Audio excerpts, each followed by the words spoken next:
Okay, so now I'm going to give you a guide on the Files app on the iPad, and let's get started. So the Files app is the official Apple's application to browse files on the iPad. At first, it's important to note that it is possible to be deleted from the iPad entirely. If that happens, you can always retrieve it back from the App Store, so it's not that big of a deal, right? But when you open it up, you can see some folders and files, but what's important to pay attention to is the left panel. If you cannot see it, then tap on the arrow right there or just slide it over to make the section appear right there. So this is important because in here you can see the locations, right? So the on my iPad location is like the local storage. But outside of that, you might have many different places where your files are stored.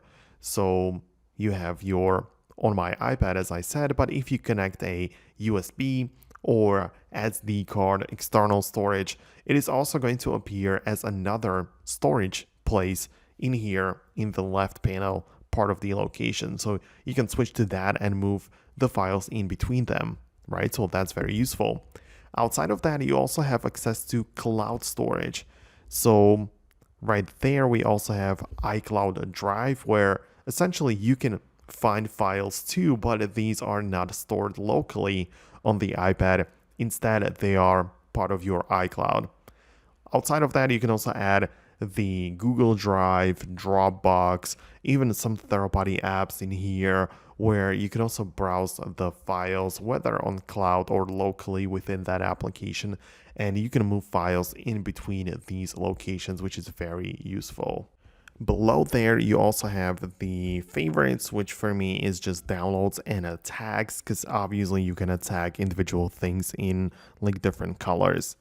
But once you just decide the current location there, what you can do is just to hold down on individual files, which you can see, and more options are going to appear. So you can obviously copy folders and files, move them, share.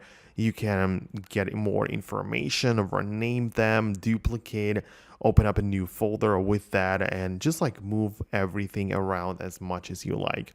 Obviously, you can also delete it, add a tag, as I said, right? So you can add a different like color. Like you might put it like, I don't know, like blue, and then it's going to be part of the blue tag right there. So it's very useful, and that's how you can organize the apps. Naturally, at the top right there, you have the select button, so you can select more things to just move them and like tweak them at the same time or create a new folder. Also, you have the option to switch to a different view, so you perhaps don't like the icons view, so you can switch to the list or columns and also sort by the name and kind and all of the other things, right? And pay attention to the search icon in the top right corner, because this is my go-to place to actually find and locate a document, which I just cannot find, right? So using the search, it makes it much easier.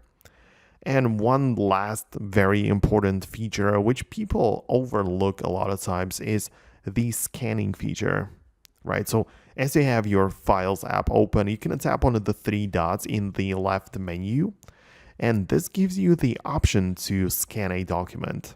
So using this, the camera of your iPad will be activated so you can point it at a document, and it will mostly automatically be stored as a scanned document directly in your Files application. So that is very useful as well. So that's everything I wanted to show you. I mean, obviously we can go much deeper into that, but it's just a guide. I'm pretty sure that after this, a lot of people will be able to understand how it works. If you have more questions, leave them below. But for now, that's going to be about it. Hit the thumbs up, subscribe, and I'll see you in the future videos.